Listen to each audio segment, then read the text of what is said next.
Good evening, dear friends. Welcome to today's edition of BMC Global Live Al-HILAL Health World, Nothing But Lifestyle. As you are aware, in each episode of this talk show, we bring before you an expert doctor from Al-HILAL Hospital to discuss your various health-related queries and concerns. Today, we will be discussing about dengue fever, which is a mosquito-borne viral infection which affects millions of people around the world. And the doctor joining us today is Dr.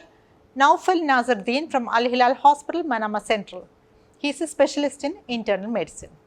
So, doctor, welcome to the show. Thank you. So, doctor, today's subject is dengue fever. Okay. Can you explain about dengue fever in detail for us? Yeah. Dengue fever is a viral illness. Dengue virus comes under the genus of flavivirus. Okay. There are 4 serotypes for this dengue. Serotype 1, serotype 2, serotype 3 and serotype 4. How will we get this dengue fever? Through the bite of mosquito. Which mosquito? Female Aedes mosquito, Aedes aegypti mosquito. In certain parts of the world, Aedes albopicus also can spread the disease. But it is endemic in all continents. Asia to America, all continents it is endemic. Then how this is spread from person to person? When a mosquito bites to a febrile dengue fever patient, that is, dengue fever will be having 3 phases. One is a febrile phase, second is a problematic leakage phase, third is a convalescent phase. In the first phase, that is during this febrile phase, when the mosquito bites, that mosquito gets the virus from the human body. So, the virus enters the mosquito. Then there is 2 incubation period, extrinsic incubation period and intrinsic incubation period. Extrinsic incubation period means this virus will grow inside the mosquito. It will take 8 to 10 days for the growth. Okay. Right? After 8 to 10 days, this mosquito is infective. So, when this mosquito bites a person, the virus is shed into that person, into a normal person that is shed. So, then there is an intrinsic incubation period. That is, intrinsic incubation period is inside the human. So, it will be 4 to 7 days. Average we can take as 5 days. That is, if we get a mosquito bite, there is a chance of getting fever in average 5 days. Between 4 to 7 days, in average of 5 days, there is a chance of getting fever. So, this is the spread of this dengue fever. Okay, doctor, we would like to know about the clinical manifestations of dengue fever. Yeah. I will say first regarding the pathophysiology, then we will come to the clinical manifestation. This dengue virus, it is having structural protein 3 and non-structural protein 7. So, there is a non-structural protein called NS1, that is non-structural 1. This causes some altered complement levels. This can lead to hemorrhagic manifestations in dengue patient.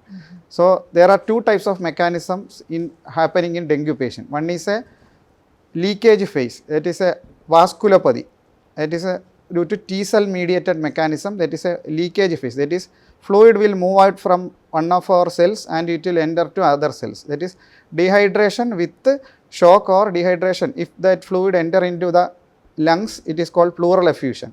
If that enter into the stomach, it is called ascites. If that enter into the heart, it is called pericardial effusion.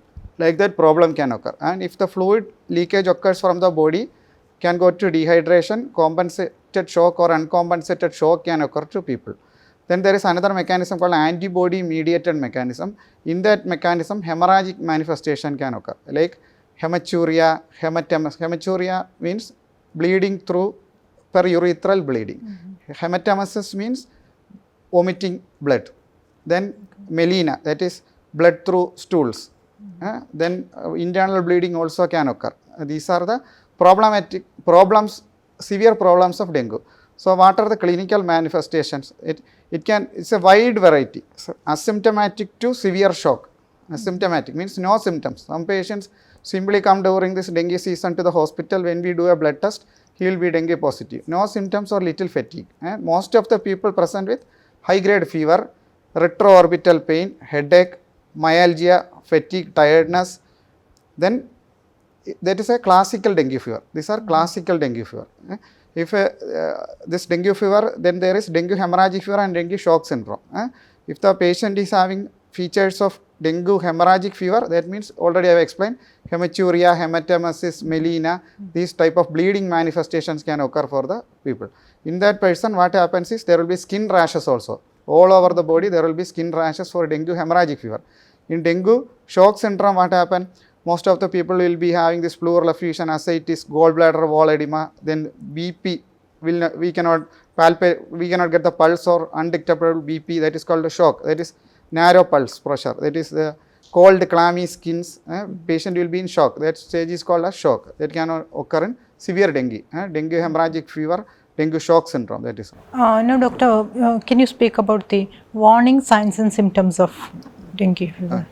Warning signs means there are certain signs that are very problematic. In certain people, sometimes they came to OPD, the dengue fever will be in the initial stage, but we can identify if that can go to a severe dengue. That is a rapid fall in platelet count. If one day the platelet count is 1,50,000, next day 30 or 40,000, that patient is a high risk patient. Rapid fall. Then hematocrit is there. There is a value called hematocrit or PCV. If there is a rapid fall in hematocrit, that is also a problem. Then when we are taking ultrasound, we will get this ascites, there is fluid inside the abdomen. Then gallbladder wall edema. Doing ultrasound, there is an organ called gallbladder beneath the liver. If the wall is edematous, that is a high risk. There is a chance of high risk. Then while doing an echo, we will get this fluid in the heart. Surrounding the heart, that is called pericardial effusion. That is also problematic. Then while taking a chest x-ray, if there is a fluid in the lung, that is called pleural effusion. These type of patients, they are very high risk, they can collapse worsenly. Then bleeding manifestations, hematuria, melena, hematemesis, hemoptysis, that patients also having very chance of going aggressively to dengue hemorrhagic fever or dengue shock syndrome. So we should be always alert, we should be always at alert while treating such type of patients. Doctor, who all are at high risk if affected with the dengue fever? Yeah, there are certain category of patients who are at high risk when this dengue fever is affected. That is, one is this pregnant patients, then infants, elderly, then patients who are taking this aspirin clopidogrel, that is antiplatelets, anticoagulant drugs like warfarin and all. Certain people are taking these type of, they are at high risk. Then also G6PD, certain hemolytic anemias are there, G6PD, glucose 6-phosphate deficiency, like that patients are at a high risk. Also, it is given in guidelines that diabetes, hypertension, previous history of stroke, such type of patients are also at increased risk of developing to dengue, severe manifestations of dengue fever. You mentioned in your talk about dengue hemorrhagic fever and dengue shock syndrome. Can you make it more clear for us? What is this dengue? Yes. Yeah, the thing is that classical dengue is a mild dengue. We can treat it with limited resources, we can treat. In OPD also we can treat, even we can treat. But dengue hemorrhagic fever or dengue shock syndrome means the grade is going up, grade 3, grade 4, like that, it is going upwards. So the problem is in dengue hemorrhagic fever, as already mentioned, the patient platelet count will get reduced. Platelet dysfunction can occur, platelet destruction can occur. So thrombocytopenia, platelet count will come down. There are FDP, the increased FDP level inside our human body. This can also, and APTT, there is a test called APTT, that level can rise. There is a degradation of the coagulation system. Coagulopathy can occur with the increased bleeding manifestation. That is dengue hemorrhagic fever. That is dengue fever with thrombocytopenia with hemorrhagic manifestations. There is a test to find out if the patient is in dengue hemorrhage. That is not a conformational test, but while most of the patients, while doing the tourniquet test, that is, we have to first take the BP of the patient. Systolic blood pressure is there, diastolic blood pressure is there. The midpoint of that pressure we have to hold for 10 minutes, then we in a square of area we can check the petechia. Petechia means rash, if we should count it. If it is more than 20, more chance of dengue hemorrhagic fever. More than 10, likely dengue fever. In dengue shock syndrome, these hemorrhagic spots will not occur. Okay. That is the thing. Then dengue shock syndrome means the vasculopathy, that is leakage of fluid. Already mentioned, leakage of fluid, that can cause BP fall. Pulse will not be feeble or not palpable. Patient can go to shock. That is narrow pulse with a narrow pulse pressure with a cold clammy skin. So they need more support. they need ICU admission and all, then only they will recover. That is a severe dengue. Doctor, we know that different types of fevers are there. How can we diagnose dengue from other? Yeah, there are certain differential diagnosis for dengue also. That is closely, we are in doubt what type of fever is this. One is influenza fever, viral fever. We usually call it, when we come to the OPD, doctor will say this is a viral fever. That is a influenza fever, influenza-like illness. It is a close differential diagnosis. Then malaria, we should exclude malaria, we should exclude typhoid, we should exclude chikungunya, we should exclude this hemorrhagic fever, Ebola hemorrhagic fever, Crimean Congo. These are found in African continents. We should exclude all these. Then only we can get to a correct diagnosis. Then how can we diagnose the patient? While the patient coming, first is the preliminary test, that is CBC, complete blood count. While doing the complete blood count, we have to look at two parameters basically, platelet and hematocrit. Platelet means its normal range is 1.5 to 4 lakh. If it is decreased, less than 1.5, less than 1 lakh, thrombocytopenia, we call it as thrombocytopenia. Then hematocrit, that is PCV, it is mostly in the range of 45%. These can go altered. This can go high. If this is going high, it is a hemo concentration is occurring inside. That patient need more fluids. So these two we have to make sure. Then if there is any bleeding manifestation, we should look for hemoglobin level. That will come down. Anemia will occur. But there is a less chance in acute dengue, less chance. But in dengue hemorrhagic fever, lot of blood loss only, hemoglobin will come down. Then we have to do renal function test. In what we should do, creatinine we should look. What happens? A patient with a severe dengue fever, he can have acute kidney injury, acute tubular necrosis, hematuria can occur. So in the type of patients, acute kidney injury can cause rise of creatinine. But dengue more commonly affects liver than kidney, like that. Because LFT, liver function test, we should check SGPT, SGOT, total bilirubin. There is a more chance of dengue hepatitis with the gallbladder wall edema. In that patient, SGPT, SGOT can rise very high. With ultrasound taking gallbladder edema. Also, this ultrasound can pick the fluid collection inside different parts. Chest X-ray is also indicated. Then we can do this ECG. ECG in a patient, dengue can affect heart also. Certain patients. We cannot predict which patient this will get affected. Anyone can get affected. If the heart is affected, cardiac arrhythmia. Arrhythmia means heart rate will be varied. S1, S2, that is heart is beating in a peculiar pattern. Arrhythmia. Rhythm can change. Irregular beat can occur. That is one conduction abnormality. We can get in ECG. In some type of patient, they will go for myocarditis.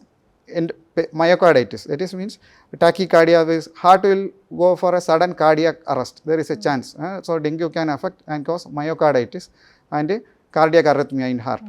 Then we can do urine test. In urine test, if there is hematuria or not, we have to rule out.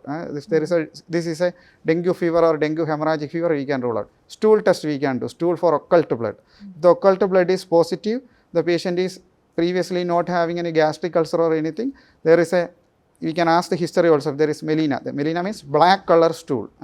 Then there is a high chance of this dengue hemorrhagic fever, stool occult blood will also be positive. So these are the tests, ultrasound, X-ray, everything we have to do. So the dengue can affect all the internal organs? All the internal organs, including brain also. It can affect from brain to brain. In brain, what can happen? Encephalitis, encephalomyelitis. That is loss of consciousness can occur, encephalitis. There is a term called expanded dengue syndrome. In that, every organ can get affected. Lung, liver, heart, kidney, brain, everything can get affected. Even eyes can get affected. It can cause hemorrhage or macular edema also. Okay. So how can we manage dengue fever?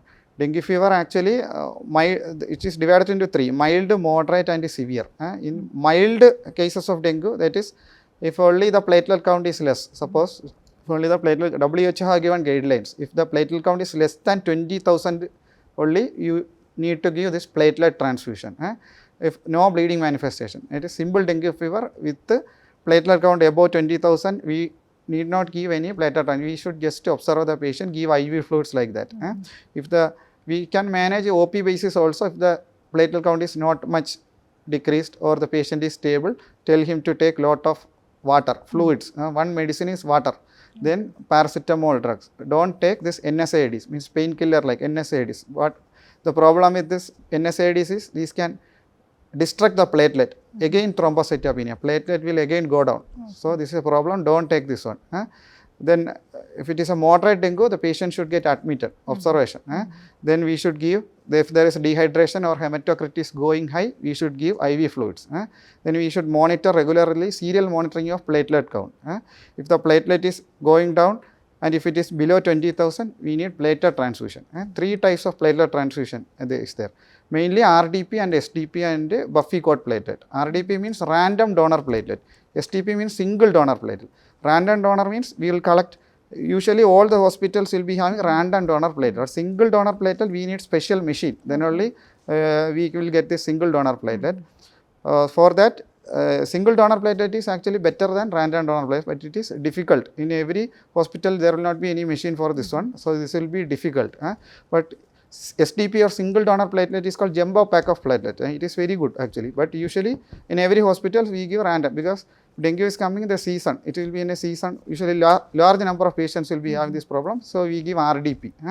Then we will check the platelet serial monitoring if it is coming up or not. We cannot, if the patient come firstly, we cannot give platelet like that. We cannot give, we can monitor then only give. Otherwise, when we give platelet, there will be destruction of platelet. It will not go up like that. There is a phase, 3 phase, febrile phase, second leakage phase or critical phase, and third phase is the convalescent phase. Febrile phase means fever. Second leakage phase means in critical phase, there will be hemo concentration with the leakage of fluid, everything happening in there. That is a 36 to 48 hour period. That is the most critical period. After the fever is over, the platelet will go down. Patient will be having severe symptoms like that. But fever, after fever, some people think that they are ready, but no, they will be fatigued with a lot of problems. So we should observe the patient after the fever for 36 to 48 hours. Then the next phase is 3 to 4 days convalescent phase. In this phase, platelet will come up. If the patient is okay, then the fluid, everything, balance will occur like that. Then if the patient is in shock, in severe hemorrhagic manifestation, platelet will not be enough. They need FDP, the cryoprecipitate like that. We have to give in fresh frozen FFP and cryoprecipitate we should give. Then only the bleeding manifestation will stop. That time we have to monitor PTINR, APTT, everything. Then only this will get corrected. Then in dengue shock syndrome, mostly the patient, if the pulse is not there, we have to intubate the patient. He will be in mechanical ventilatory support with inotrope. Inotrope means heart will also need support. Triple inotropic like that support. Adrenaline, noradrenaline, epinephrine like that. Dopamine we have to give. Then that means the patient is complete shock. Too much problem. We should manage like that. At that time, patient will be critical. Like that case, in that case, death usually, dengue fever death we usually see in that type of patient. Sudden death also can occur in dengue myocarditis like that. Is there any role for steroids in the treatment? What is your suggestion? Steroids role is always controversial. Usual guidelines suggest not to use steroids because if a patient suppose is having any gastric ulcer or something with the bleeding manifestation, when we give steroids, there is a chance of worsening of this bleeding and all. So it's a controversial. So it is not indicated for use in dengue fever. And is there any vaccine for dengue?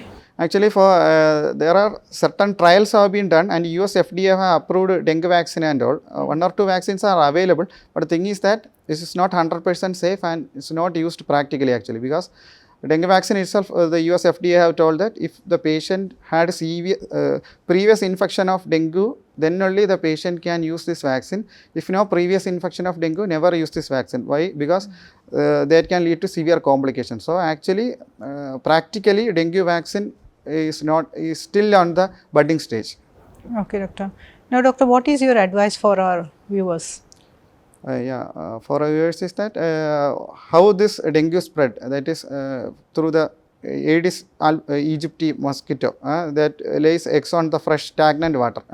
There is a swimming pool or something in the desert area also, if there is a swimming pool or some flood or something happen, we should always, if the rain or something there, we should always clean the water. Otherwise, there is a chance of this Aedes aegypti to lay eggs, and actually the vector, if it is there, there is a chance of getting dengue fever like that. Doctor, before we wind up, what do you have to say about Al-HILAL Healthcare Service?